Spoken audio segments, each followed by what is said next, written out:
You've tuned into The Break Room, a weekly conversation about how the city of St. Augustine works, from those who do the work every day. Hosted by the City of St. Augustine's Communications Manager, Melissa Whistle, The Break Room offers a closer look at the city's programs and provides updates on current and upcoming projects.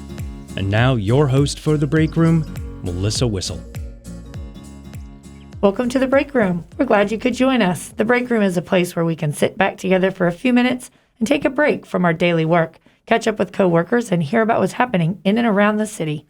I'm Melissa Whistle, Communications Director for the City of St. Augustine.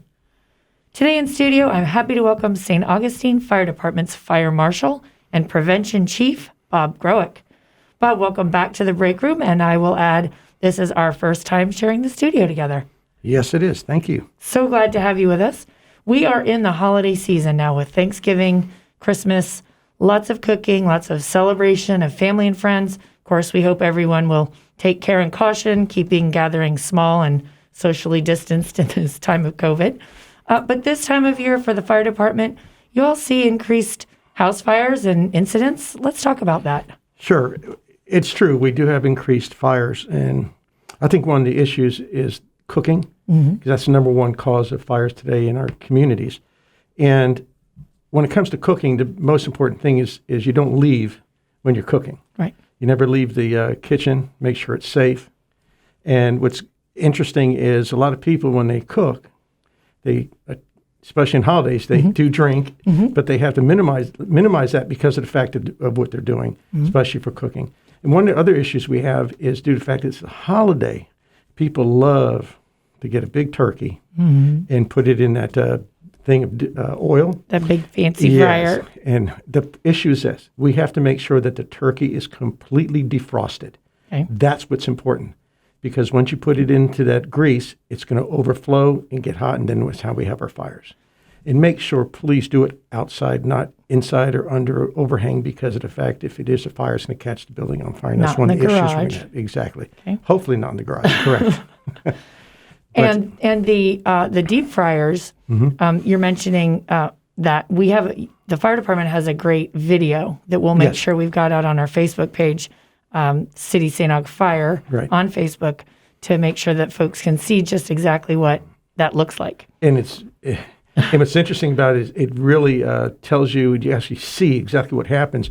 And I'm sure that'll change some people's minds of how they go ahead and put a turkey in when they put it in the oil to defrost it first. And they'll understand it once they see that. It gets really hot, and if you're close by, anybody can get burned. And when you do that, have children stay away from it. Just like fireworks, just like other things, make sure the children are distance away because we don't want them to get injured. Clear the space. And we haven't seen too much cold weather, but when those cold snaps come, we also like to get out our space heaters. Yes, and the old saying is give your space heater space. Yes, when you first turn them on, make sure that you will smell something burning. That's because the dust stays on there and collects through the months that it sits still.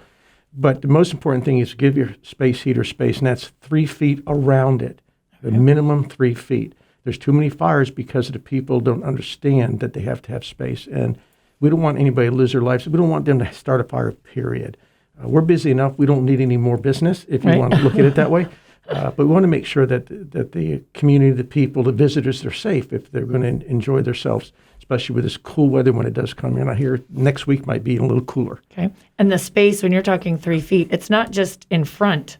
If it's a space heater where the back isn't necessarily hot, you really want it to be 360 all the way around. Yes, ma'am. Yes. And once we get through Thanksgiving, we're going to jump right into Christmas. Right. Christmas is tricky too because there's more than just cooking. Correct. And one thing let me just jump back on space heaters and stuff. One of the things that we do have here is chimneys. And people will go ahead and put the wood in there, but there's one thing they have to remind themselves is after use of last year, creosote builds up in the chimney. So that needs to be cleaned. You can get chimney sweepers, people that actually specialize in that, because you want to make sure that that doesn't catch on fire, falls down, and it catches the house on fire. But yes, for Christmas, which is interesting, is yes, we get people buy real trees, which is fine, but they have to make sure that they water it on a daily basis. You can go online and search Christmas tree fires, and it'll show a side-by-side pictures. I'm sure we can put that on our website. I think that's in the video Okay, too. excellent. I do think it is. Excellent. And you'll actually see how fast a dry tree with a low percentage of watering, and it goes up really fast and really wild. And that's one of the biggest issues we have. Another issue is when people leave their home, they leave the lights on, turn them off, because no one's there to look at it. Right. Because Even the cat. now the cat doesn't want to look at it. And another issue is a lot of people, they like saving stuff like their old lights. If the lights have a torn wire, even though they're working, and it makes contact with the dry tree, it will catch it on fire. Because electric, it will do that. That's one of the important things. And a lot of people around Christmas time, they love using candles, which I think is a great idea. Candles are there for a purpose and a reason. But we have to make sure the location where they place them is very important. A lot of people will put it next to curtains, and then it's so cool outside they'll open up the windows, and now the curtains will be swinging back and forth, and it catches on fire. So that's another thing we have to worry about. And just remember what's important is extension cords. Extension cords are allowed to be used, but look at all cords and make sure that they're not cut, they're not damaged, and make sure that when you're done with them, unplug them. Okay. Because we just don't want to have electrical fires because of old extension cords and old lights. And then they put the lights on the outside, the exterior, same thing, because they put it along the fascia board, that will catch on fire as well. So we have to make sure that we do our due diligence before we put it up to make sure that we're keeping everybody safe that comes to the home. Lights are great. Just be safe about it. There it is. I like that. Not all jerry-rigged together and duct tape and anything like that. Right. And there has been instances where people, what they'll do with extension cords, they'll run it under carpet or a throw rug. And what they'll do is people walk on it, and that'll also do damage to the wiring, and then the wires touch, and then they're going to have a fire as well. So we got to be careful. Plus, it's a tripping hazard as well. Right. So under the carpet, you're avoiding the tripping hazard, but we don't want to create a problem with the carpet. Correct. Very good. All very good tips. If you're just now tuning in, you are tuning into the Break Room. I'm Melissa Whistle, Communications Director for the City of St. Augustine. Today we're discussing some important holiday safety reminders with Fire Prevention Chief and Fire Marshal Bob Growick. We do have a safety video on the Fire Department Facebook page, and that'll be on Facebook at City St. Aug Fire. Bob, as Fire Marshal, let's switch gears a little bit. Your role as Fire Marshal, your job is to keep our entire city fire safe. I think it's a great job. I've been in this business for 39 years, and out of 39 years, I've been a fire marshal for 35. So I love what I do because I make a difference. And I educate the people, the community, the visitors, how they can keep themselves safe on a daily basis. And when we do our inspections, I want the people to walk with me so they can actually see what we do. If they can see that, then they know why I enforce what I force to keep them safe, and their patrons as well as their visitors and as well as their workers, to make sure that's safe. Right now, I'll go ahead and talk about our short-term rentals, if you don't mind. Great. We have a new ordinance that all short-term rentals have to actually have an annual inspection. And how they do that is they go online on citystaug.com, and they hit the button for short-term rentals, and they go in there. On the computer, what's good about it is they have a sheet of paper that literally will tell you all the fire safety issues that they have to take care of, so they can pass their inspection. No question about what it is. It's right there. Right there. And they can call us if they have questions about it. Okay. We're very friendly. We believe in helping the community as well as the business owners to make sure that they're safe and that everything works well for them. So it's very, very important. Right now that we know we might have around 612 short-term rentals in our city that we know of. Okay. That means it's going to be over 1,200 inspections because not all short-term rentals meet requirements right now. And that first wave. I'm okay with that. It's just that I want to make sure the end goal is that people that rent and come over there on an annual basis or weekly or daily, that they're safe. And that's important to us. So make sure that if you own a short-term rental, that you go online, register. Once you register, we'll get an email advising us that you've registered, and then we'll give you a call, and then we can go ahead and conduct the inspections.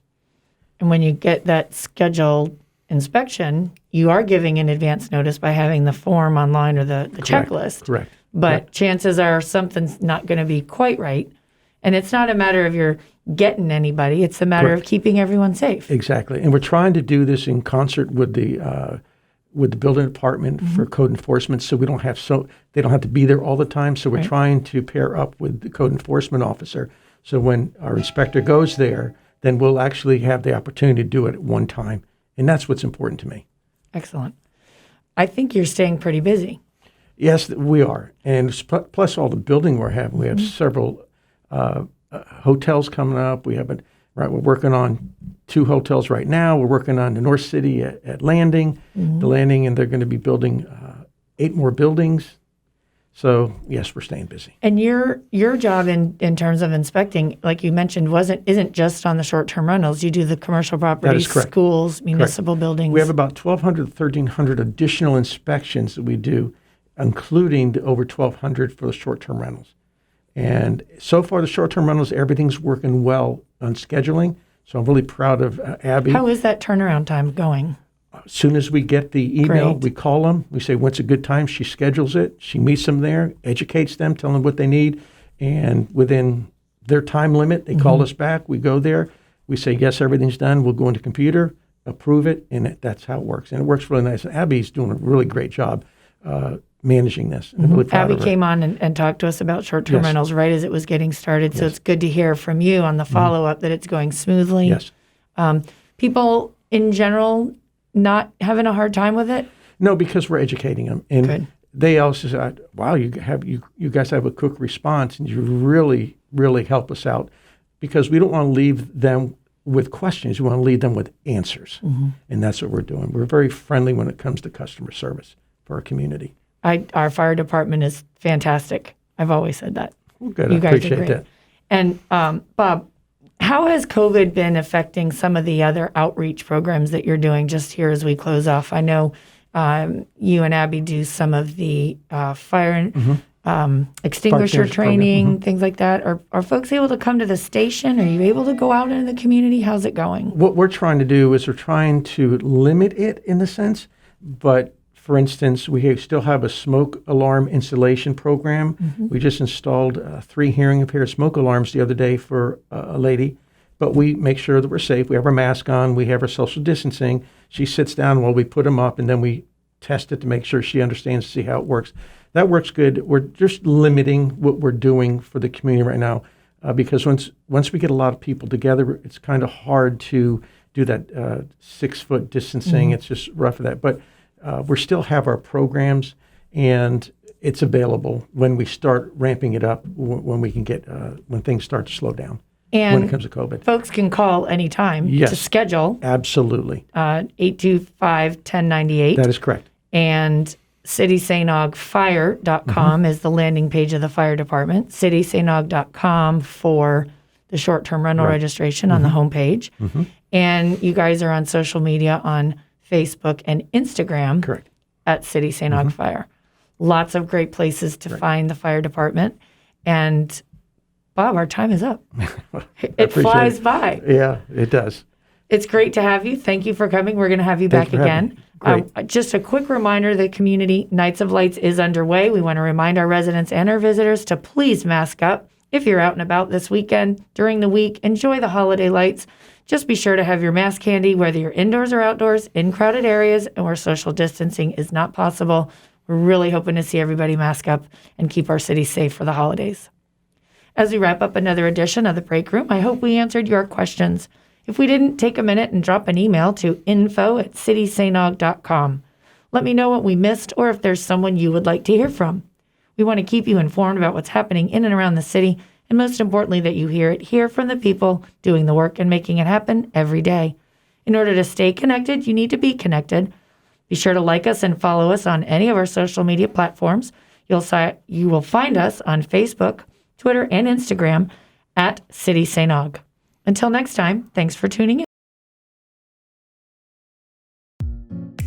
You've been listening to The Break Room, a weekly program about projects and programs offered by the City of St. Augustine. We hope you'll join us each week as host Melissa Whistle and her guests have a conversation that helps you better understand how our city works to meet the needs of our community. See you next time on The Break Room.